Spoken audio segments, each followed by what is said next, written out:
Welcome everyone to the Q&A session for our upcoming course, Expanding Powers of Intuition for Sensitives and Empaths, the 7-week journey to discover practical skills for opening to the full range of your intuitive abilities and learn how to read energy and intuitive information without taking it on.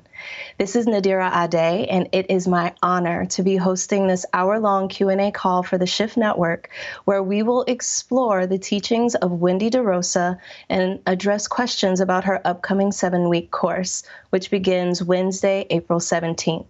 Later, I'll explain how you can participate in this course, even if you can't attend the live sessions, but first I want to introduce our guest. Wendy Rosa is an internationally respected intuitive energy healer, speaker, teacher, and author. She's also the founder of the School of Intuitive Studies and the Intuitive Healer Training Program. For the past 2 decades, she's offered private sessions, education, and training programs for spiritual and personal growth for those wanting to develop their intuition, clear their blocks, and experience personal transformation. Her book, Energy Healing Through the Chakras, A Guide to Self-Healing, is an Amazon bestseller. In just a few moments, we're going to open up for questions, but first I want to welcome Wendy, who will begin our call by leading us in an opening meditation. Wendy, welcome to the call. Oh, thank you so much. It's a pleasure to be here. So let's begin with taking some deep breaths and allowing ourselves to arrive here in this present moment. So you can close your eyes and engage your lower body by taking a deep inhale into your low belly and a full exhale. And then continue that belly breathing as you allow your body to fill up with air and release.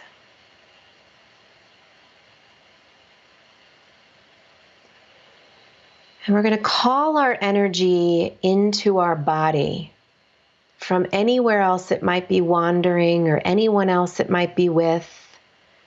In the future, in the past, somewhere slipped out the sides of us, handling things. Take some deep breaths and just bring your energy from all directions. Just call yourself here. In this present moment, allow all of your energy to return into your body.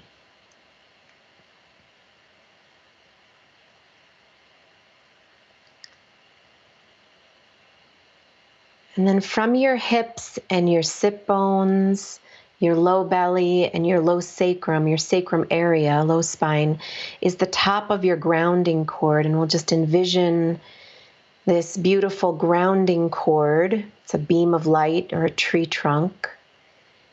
And allow for yourself to extend that grounding cord, that connection to the earth. Let it go deep.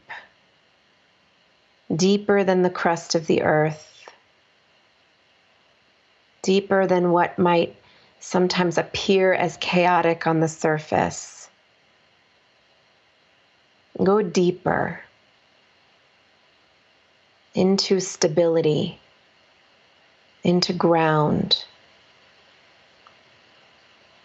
into being here.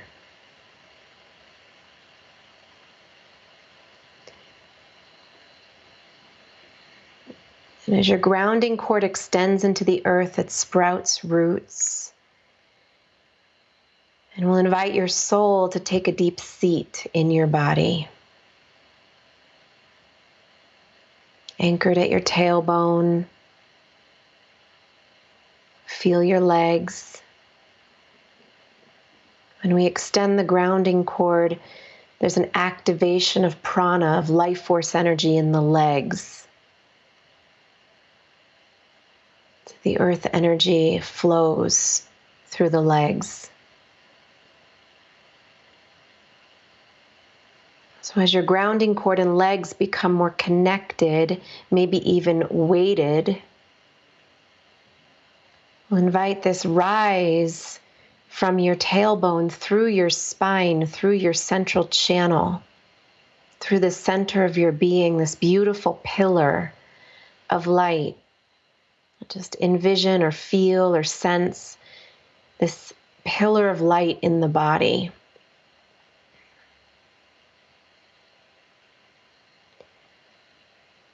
And then through the top of your head,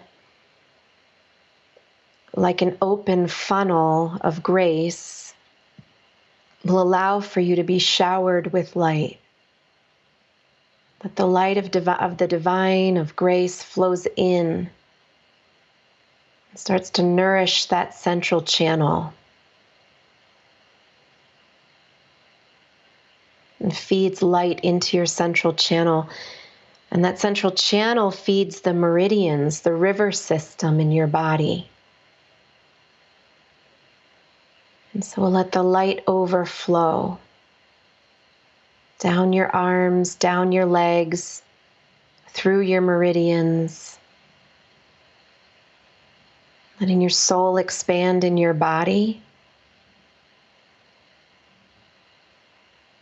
And that we're increasing in the body the energetic experience of presence,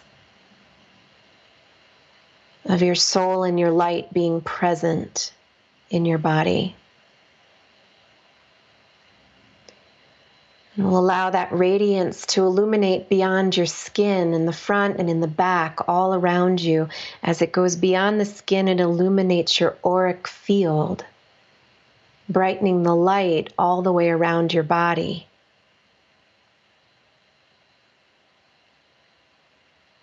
Just increasing love and light and presence all the way around your body. We'll ask for your aura to hug you back, to give you strength and protection. And then there's a greater sphere of grace around the outside of you to help you stay in your center, protected and safe, and also to feel the cushion of light around you. I pray that our time today is held in the highest of each of us here now, those who will listen back in the future, and of the greater good of this planet.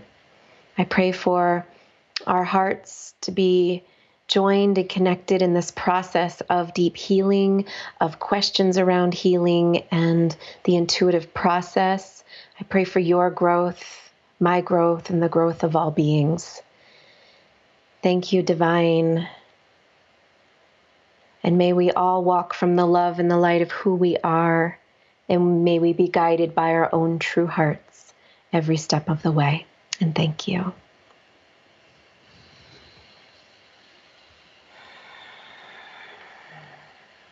Thank you, Wendy. So that we have the rest of our time together to dive into questions for Wendy as we prepare for her upcoming course, Expanding Powers of Intuition for Sensitives and Empaths, which begins Wednesday, April 17th. If at any time during this call you want to learn more about this 7-week course, please visit powersofintuition.com to see the full description. And now we can get started with the questions. So first, if you have questions for our customer support team, who are outstanding and wonderful, please make sure that you reach out to them at support.theshiftnetwork.com.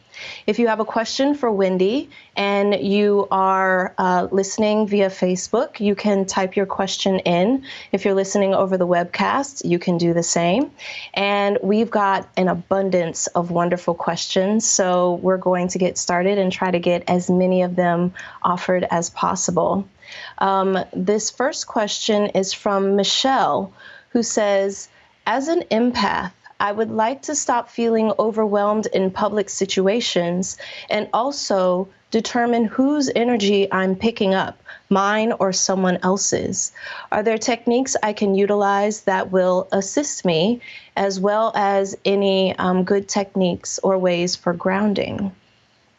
So I think it's important to just to talk a little bit about some foundations around being an empath, because this really, it's not just techniques, it's how we're living in our body. It's how we're carrying subconsciously energy in our system. And I covered quite a bit of this in the empath training that we've done here at the Shift Network. So I'm gonna bring in some pieces here from that, which is that, an empathic people operate from their second and third chakras intuitively. And we might think it's other areas of the body. We might be feeling from other areas of the chakra system and from the energy system. But those are actually different aspects of intuition that are activated in the rest of the body. So we'll be talking about that. Certainly, I'm sure questions will come up about this as we go forward. But for the empath, the most important area of your body is the first three chakras of your body. It's the first, second, and third chakras of the body. And the reason for this is that empathic intuition is very much a relational form of intuition, meaning we learn and we connect through empathy and through feeling what's going on with others or what's going on around the world. We're either having a relationship with an individual or with our environment or with energy. And so what happens here is that for those of us who might have been perhaps growing up in an environment where it was maybe things were provided for on a lot of levels, but maybe there was a sense of belonging and being seen and being met with and being connected with that wasn't quite intact. It was compromised on some level. Maybe there was boundary crossing. Maybe there was belief systems that were very fear-based that didn't allow us as a sensitive being to root and develop the sense of safety fully in our bodies. Safety in this earth, safety in our body, safety around energy, which ultimately develops our sense of self. And that is primary development for the root chakra. And what will happen in the body is that the root chakra, when we don't feel safe to be me, to be my authentic self on some level, even if we didn't as a child, but we also didn't end up developing that sense of safety as an adult, this can happen. And what it is that the root chakra contracts, it closes down. And in that contraction, the second and third chakras blow open. And so this blowing open of the second and third chakras leads to a very difficult time holding center and boundaries out there in the world around others' energies, despite how hard you're trying, despite your intentions. We can be very intentional from the heart chakra upward, but if our lower energy is doing something different, then we have to gain consciousness of what that is and what's happening in the lower body. And so to the question of how do I go out there in the world and be in the world, part of it is recognizing, what is going on my root chakra, at the root chakra level of my body, where I have developed belief systems or an unconscious and conditioned way of not feeling safe in who I am, in my sense of self, in my ability to be grounded in myself. So sometimes we can go out and ground our body, but if the root chakra is still operating on outdated consciousness, information that we needed when we were young, but we've outgrown, and the root chakra is still in a contraction pattern, then the grounding is going to be, it's possible to ground, but it's going to be a continuous thing that we, will need to keep doing. So what's important to recognize first is that it's that deeper sense of I am safe. I am safe in my body. I am safe here in my legs, in my feet, on this earth. I belong here. I came to planet Earth. I'm here on a mission. I'm here to live this life. I said yes to this life, whether I realize it or not, on a cognitive level. I did on a soul level, and I'm going to ground here, anchor here, and be here in my body. And that rooting, that seating my soul inside myself starts the process of relaxing back the second and third chakras. It doesn't actually close the open exposure. We actually have to pull that energy back in. We need to gather ourselves. We need to start letting go of all the people we're caretaking in the lower half of the body on an energetic level. And you can simply, I'm letting you go. You can simply say that I am letting go of all the people I am energetically caretaking in my body. It's not serving me. It's not serving them. And I'm claiming these areas of my body as my own. And I'm going to occupy this space. I'm going to be here now in myself. And I'm going to find the power of my root, which is trust. I'm going to find the power of my second chakra, which is my creativity, my femininity, my sexuality, my emotions. I'm going to be in my power here around that sensitivity and vulnerability. I'm going to be in my power around my solar plexus, who I am, my identity, my confidence, my fire. It really occupying these power centers is ultimately what protects us out in the world, because we start to feel self instead of, that merging when the question was, how do I distinguish between self and others? When we can't feel self in this area of the body, specifically the first three chakras, we are going to have a difficult time feeling the difference between self and other. So what's important is that you feel self. Once you feel self in those lower centers, and we understand and you have a felt sense of the power there, then you can start to distinguish, oh, this is mine, and that isn't mine. You start to get that distinction, but it comes from the occupying and the presence and the sense of self that comes from connecting to those lower three chakras. Thank you very much.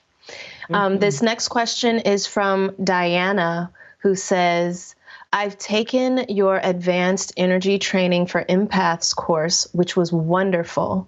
I feel drawn to continue with this new course. However, I am experiencing resistance and fear around learning more about the clairvoyance aspect. I suppose my concern is knowing what is clairvoyant intuition and what is my ego mind. I would be very grateful for your assistance about this on the call today. That's a great question. Okay. So in my experience with people who are learning, who have stepped on the path to further development, is that it's one factor to consider here is that it's very possible that fear comes up because there's power there. And the fear is that there is actually power in that area of the body. And there is sometimes, that quote, Marianne Williamson, sometimes we fear the greatest fear is, oh my gosh, I'm butchering it right now, but we fear our ultimate greatness. I did not quote that well. But it's exactly that. It's that sometimes we fear our love. We fear our ultimate greatness. We fear our fullness. We feel the fullness of our power. And people who have grown up sensitive, and I mean this on a kind of a karmic level in ourselves, is that, well, I'll back up to say this. We are souls who come in and out of human form. We've lived lifetimes.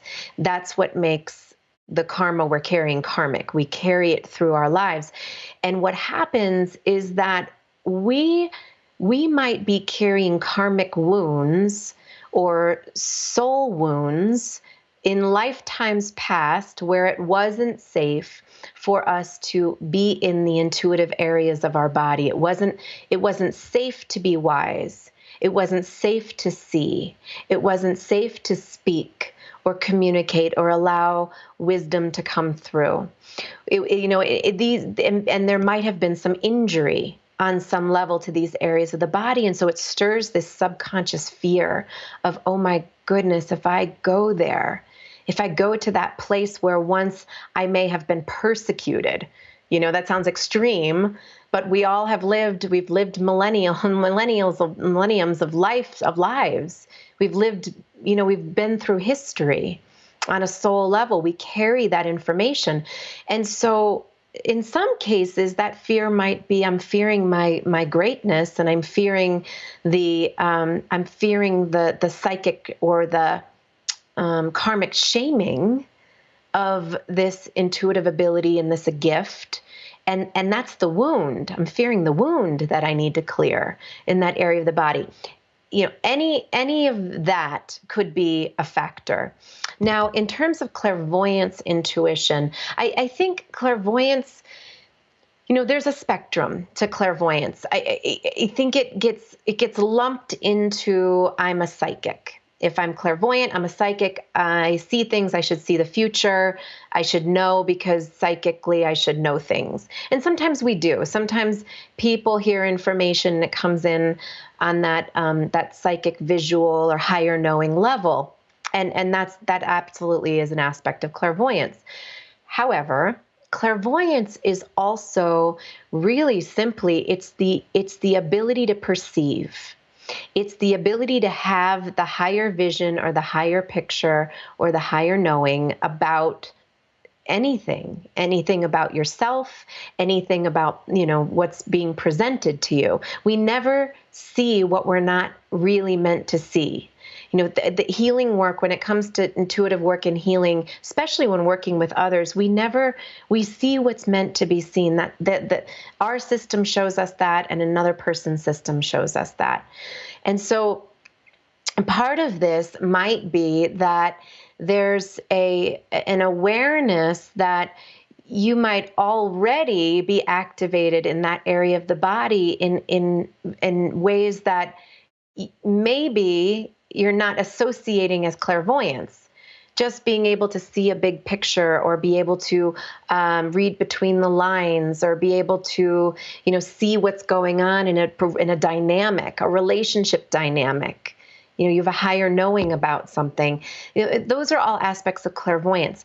The other thing about this is that in the energy system, and this is very, very important to me as a teacher, as someone who trains healers and trains in intuition, is that I never recommend that we blow open the third eye or the upper power centers without, we never recommend blowing them open, period.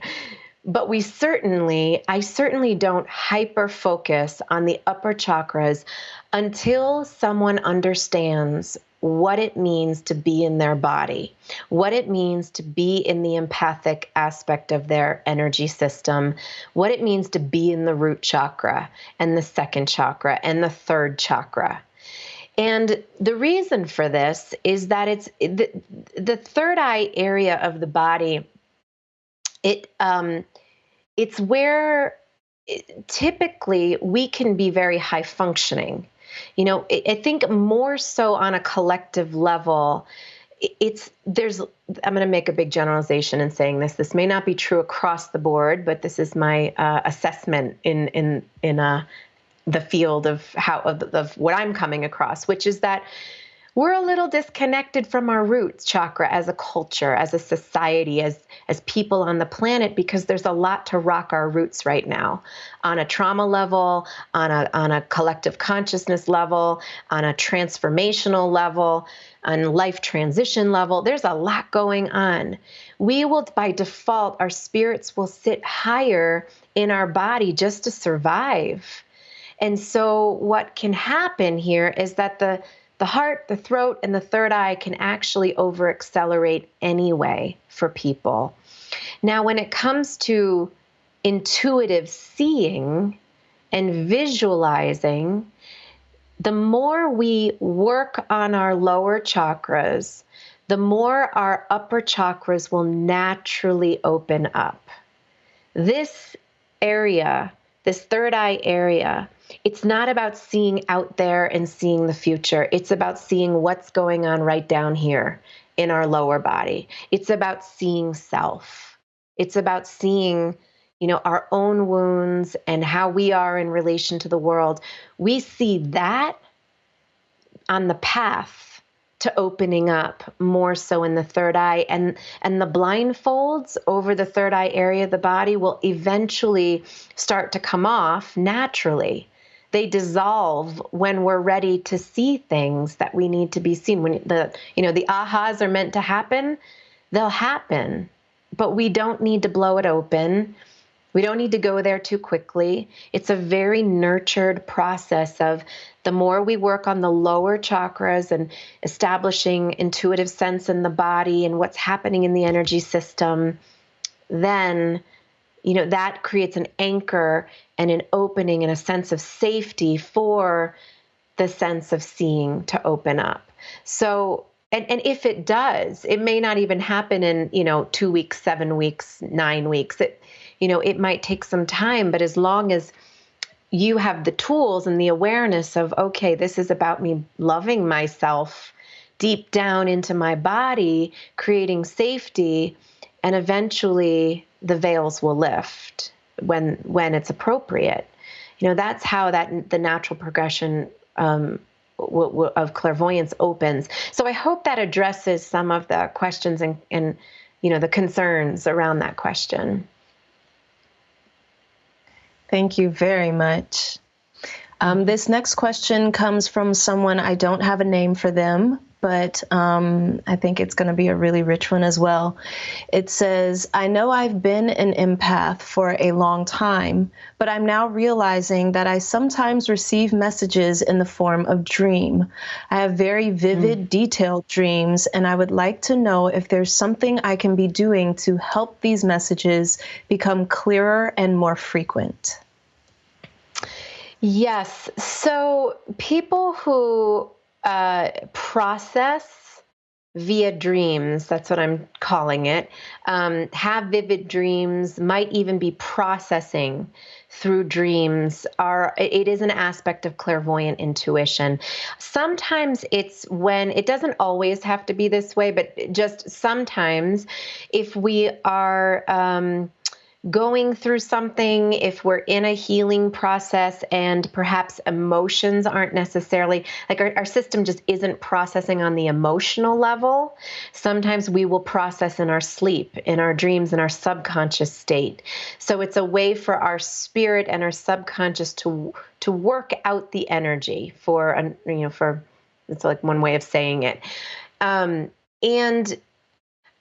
one of the ways I don't necessarily talk about or handle or work with dream interpretation. I know Shift even has courses on that specifically.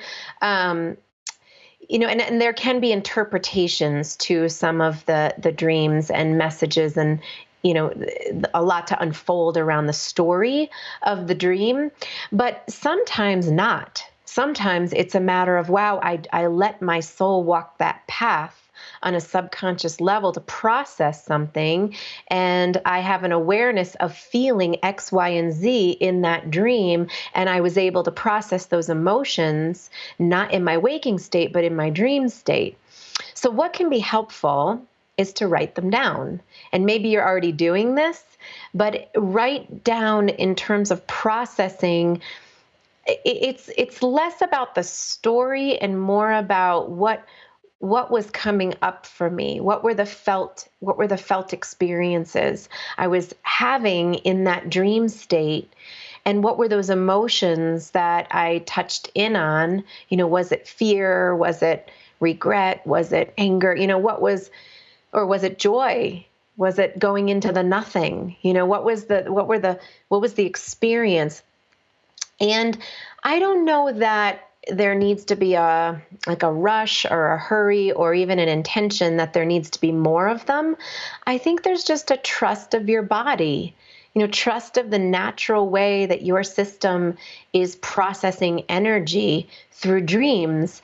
And there may be, it is what it is until it's something different. Or it may be that it does become more vivid and there's more processing that happens.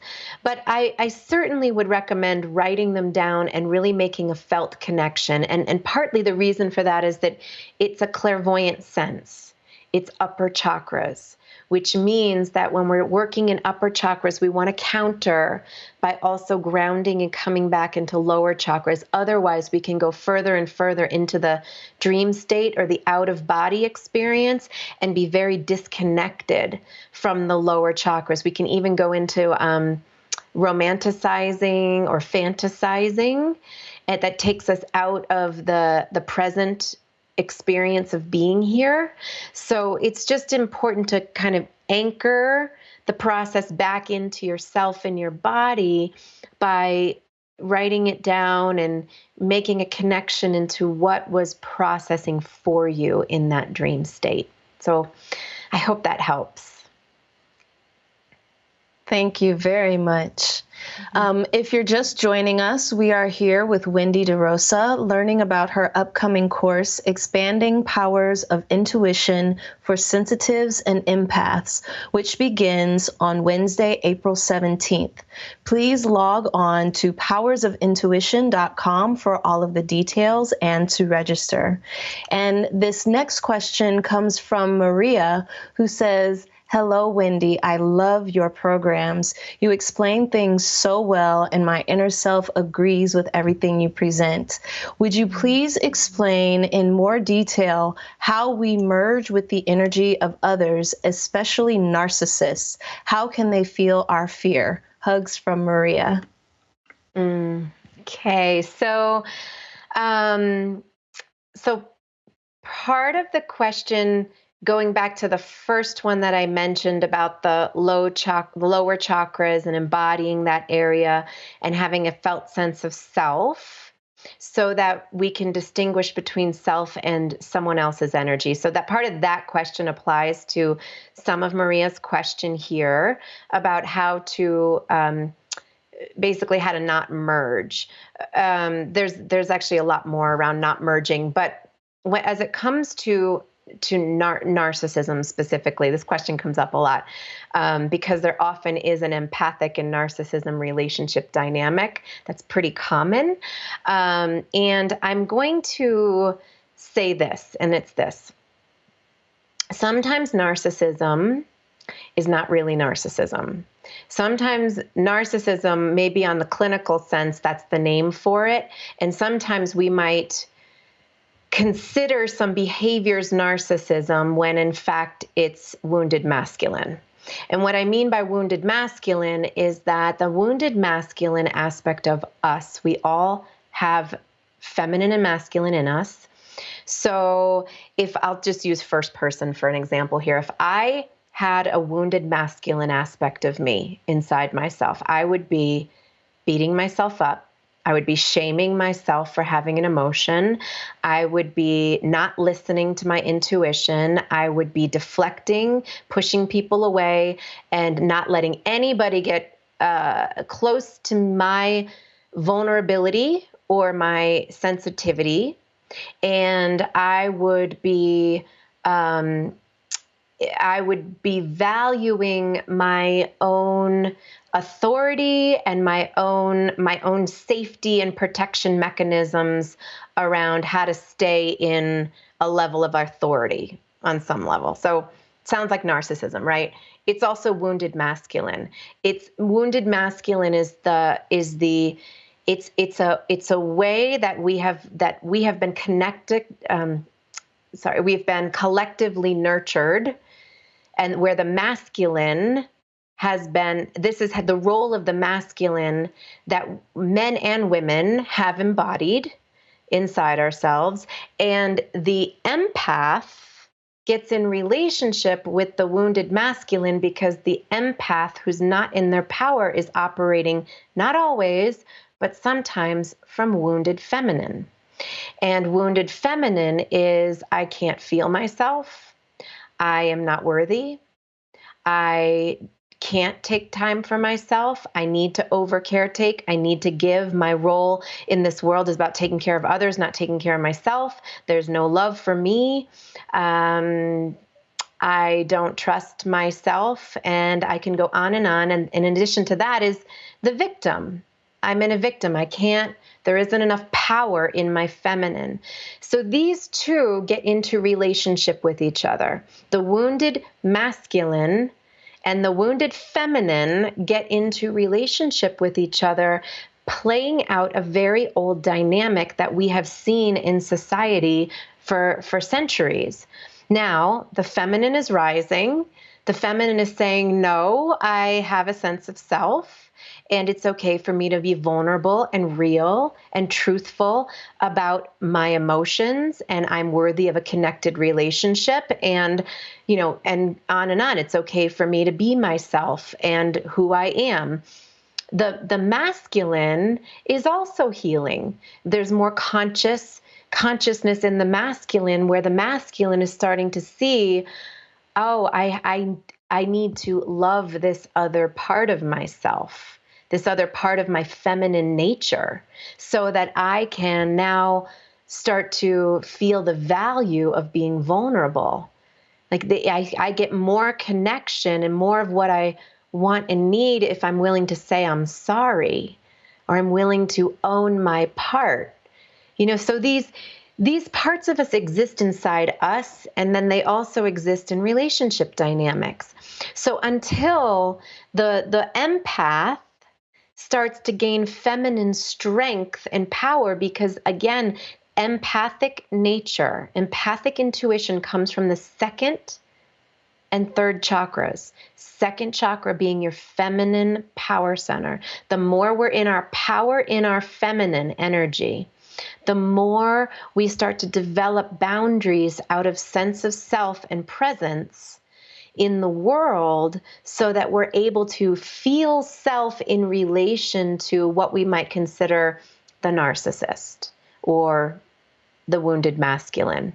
You end up not taking it on or taking it in, because you've separated out from it in seeing, oh, wait a second, I know what that looks like, because I know how my wounded masculine beats up my wounded feminine, and that feels terrible. And so I'm going to start strengthening my healthy feminine in my power, and I'm going to strengthen my healthy masculine, who's also yields to the feminine. They work together. So when we start to feel those two engaged power centers of second and third, healthy feminine and healthy masculine, and sense of self, we start to gain clarity around falling into old patterns with the wounded aspects of the feminine and masculine.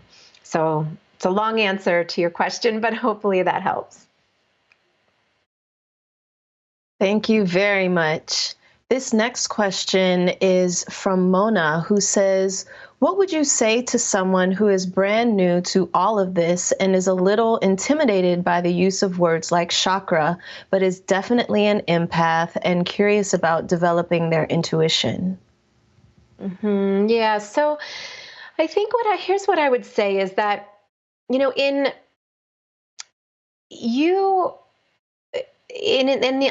stepping on a train. You're stepping on a path on a train, and you are in charge of your steps on this path. And fear is going to be on the path too. It just is. It is for all of us, and myself included in my healing work. It's part of the process. Our work as, spiritually evolving beings is that we don't see fear as a roadblock or something to fear, but we see it as something to bring into the fold. We see it as, if I'm afraid, why don't I bring that into my healing and address it head on? I'm afraid of this. Wow, I want to look at this fear. What is this fear about? That might need some unpacking. What's the fear of stepping into a process, of opening the door? and just know that there's the initial opening of the door, and then there's some more doors to open up throughout the path.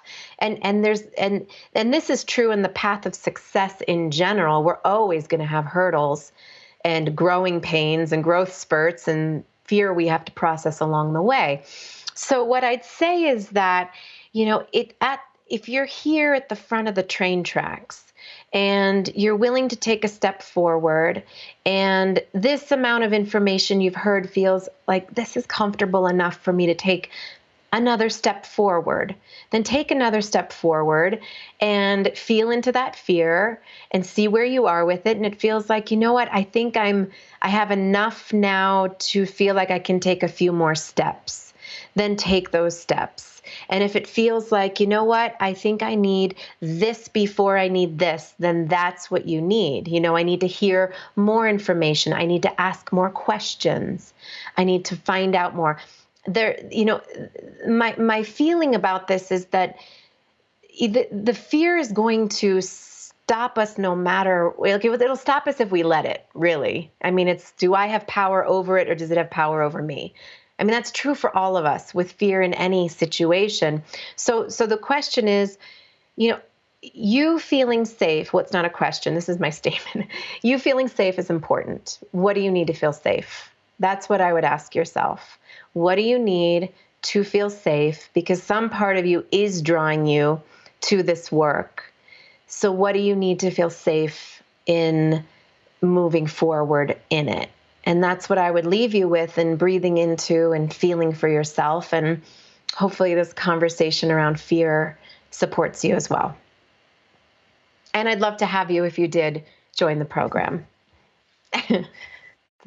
Thank you very much. This next question comes from Kelly, who says, I'm trying to figure out how to embrace my gift and have my family understand me, as they are logical thinkers and I'm feeling unsupported and not getting what I need in my day-to-day life. It's at a point where I want to be alone with my books and animals. So I'm adding the question to this, which is that what do you recommend for someone who might feel that they need to isolate or pull back? And how can they be fully in their bodies, in themselves, moving forward into this work and this practice when they're surrounded by logical thinkers? Yeah, so the process too of healing work sometimes does require, the mystical, introverted internal experience. Sometimes it is difficult to, be doing the work and talking to people about the work that you're doing, because it's still forming, it's still processing. It's not clear to you. And when it's not clear to you, it's hard to go out there and try to explain to someone else what you're doing when it's not exactly owned and, centered and fully integrated for you. And then somebody says something and it can knock you off your center. Sometimes we do have to keep it close, and you keep it close for yourself to preserve your own inner process until it feels like I don't need to explain it to anybody. I just need to be me. I just need to be who I am. My experience in this process of spiritual work, and my work and probably anybody's work, is that our way of being, once we have gone through transformation, once we've gone through healing in the process, speaks volumes over what the words are that could come out of our mouth. We don't necessarily need to justify to everybody our healing process. We just sometimes, it's helpful just to be it and to do it and to be in your practice of it, and let your radiance and your transformation from the experience speak the information. People will turn around and say, wow, something is different about you.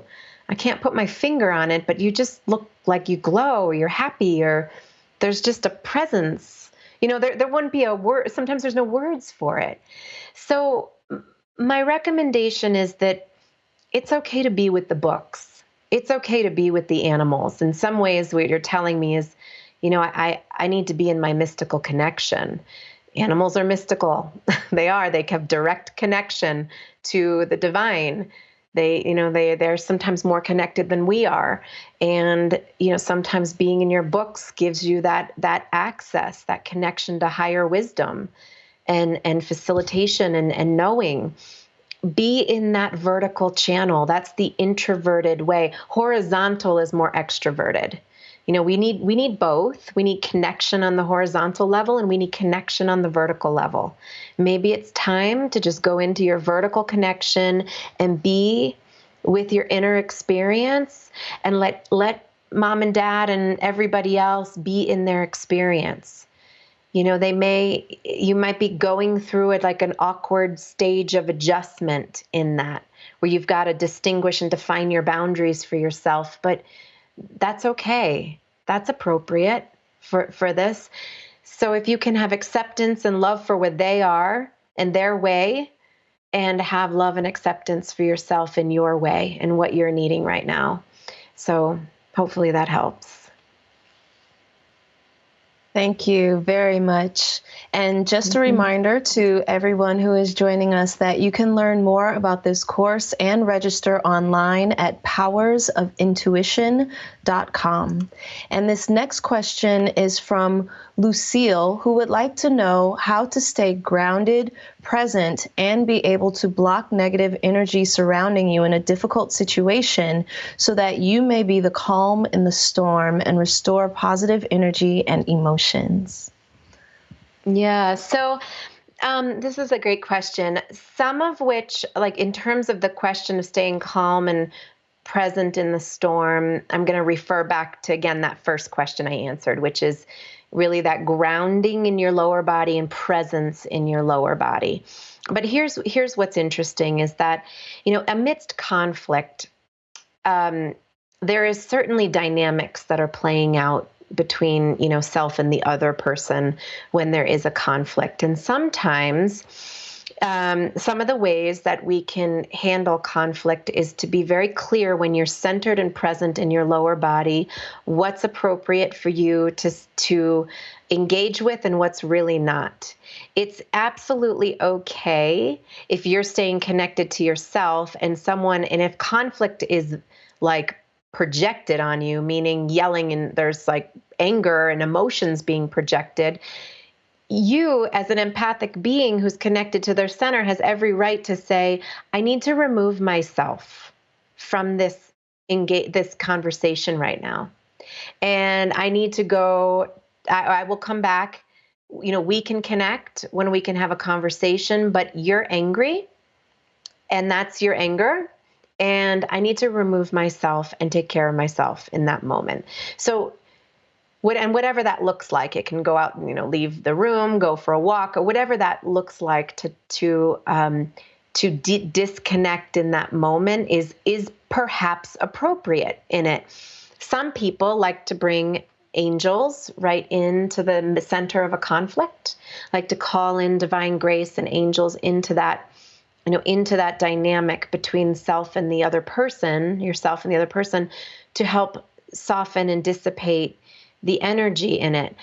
But I also want to say this is that if you're having a reaction in your body to someone else projecting, so I don't know if conflict means sometimes projecting, meaning there's a fight happening or an argument or projection of emotion.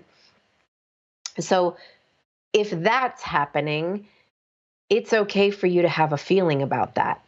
It doesn't necessarily mean you need to be the calm one in that moment. It means you need to be connected to your truth and connected to where what's really real for you in that moment. And that's important for empaths. Empaths get caught in being the peacekeepers and being the ones to have to be the one to settle the energy down and to make the other person okay at the expense of absorbing that person's energy. Sometimes for the empath, that's not okay anymore. It's okay to say, that's not appropriate for you to be yelling at me right now. I'm going to go take care of myself. And I'm okay with that. And remove ourselves from the situation. Let the person calm down, let you calm down. You can make an agreement. We'll come back and have a conversation when we're both settled we can communicate on a different level. So being able to take care of your energy in that way and take care of yourself in that way, not only is it important for you, but it's excellent modeling for another person, the person you might be in conflict with. And it can be mutual. We're both in this upset right now. Why don't you take space? I take space. We'll reconvene when we can process these feelings. And just agree to not be in the conflict. So this is just an example of, just being able to own our center and use the anger. Sometimes we can get angry if somebody's projecting anger in our direction. That's appropriate to have that anger. It's okay to say, no, that's not okay, and use your appropriate anger to have that no. That's healthy for an empath to do. So just keep this in mind that, empaths don't always have to be the ones to, settle the energy down and keep the peace and all of that. It's a matter of being true and connected to self. You will get to peace, you will get to comfort, but not from absorbing and losing your center. It's from, no, I'm holding truth here. I'm holding my center around what's appropriate and what's not appropriate. So, yeah, I hope that helps. Thank you very much. We're going to have time for one or two more questions, but before we take those, I want to take a moment to mention expanding powers of intuition for sensitives and empaths one more time.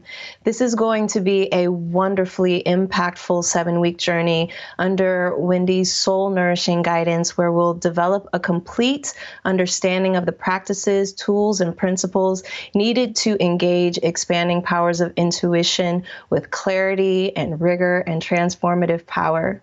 This 7-week course takes place on Wednesdays at 12 p.m. Pacific, starting Wednesday, April 17th. And if for any reason you cannot join us live, you won't miss the teachings. You'll have access to the replays, transcripts, and all course handouts via your course homepage. Also, I'd like to remind you that we offer a no-risk money-back guarantee on our courses, giving a full 2 weeks until May 1st in this case, to make sure you absolutely love it. And as an added option, all participants are welcome to connect via a private Facebook course community group so you can stay connected with one another.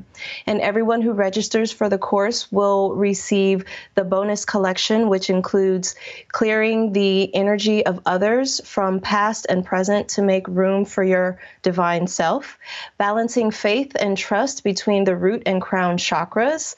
Are you an empath? How to reclaim your center and stop absorbing the world around you. And Wendy, do you have a moment to just share a bit about what you are most looking forward to in this upcoming course? That's a great question.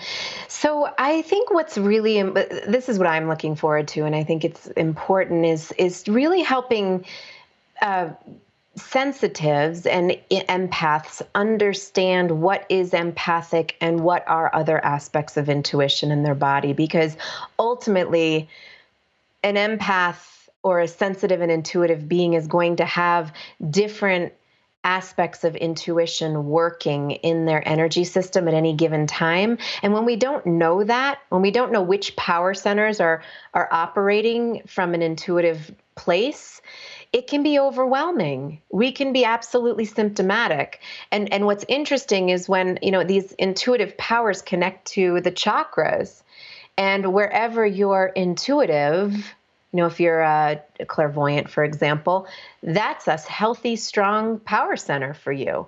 That's a healthy, strong chakra. Not knowing that, or not knowing, where in the body the intuition's working, doesn't allow us to be in the consciousness of that area of the body in that healthy way. We end up, not really living in the power of it. We live in the protection or the coping around it feeling a bit out of control. So when we start to understand what's going on in the body on the intuitive level, it's a way for you to, it's like you're walking into the mansion or the castle of your own being, and you're opening up doors and you're moving into spaces in your body, and it's that's my power center. That's where my intuition is working from. That's really good information to know and to live from in the world. So anybody truly, this is work for any human being can take this course and benefit from understanding how their body is intuiting information in the world and how you might use that in the world. Thank you very much. For this final question from Sandra, it is, how can you tell if something is your intuition or a wish? Well, it could be both. First of all, our wish, or I'll say our desire is heart chakra. It's very much, I have a desire for something. Intuition and desire, well, let's say desire is front of the heart. I have a desire and a longing for being in the world this way, or for having this in order for me to feel a particular way.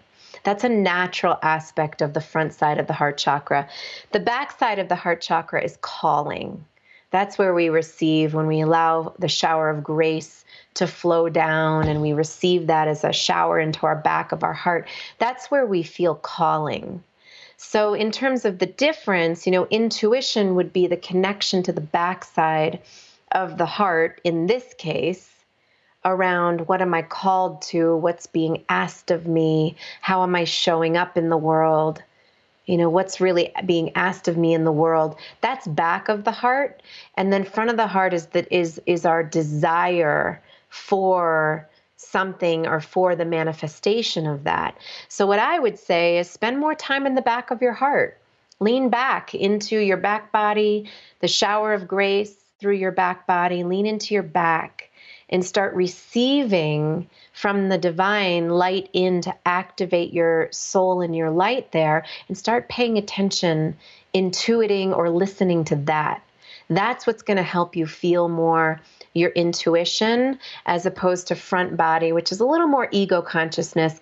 Desire is not necessarily always ego. It does come from soul too, but it can help you connect more into your intuition by leaning back into your back body and feeling that, and then feeling that in relation to the wish that you were experiencing or expressing earlier. You'll feel the difference between the two. So I hope that helps.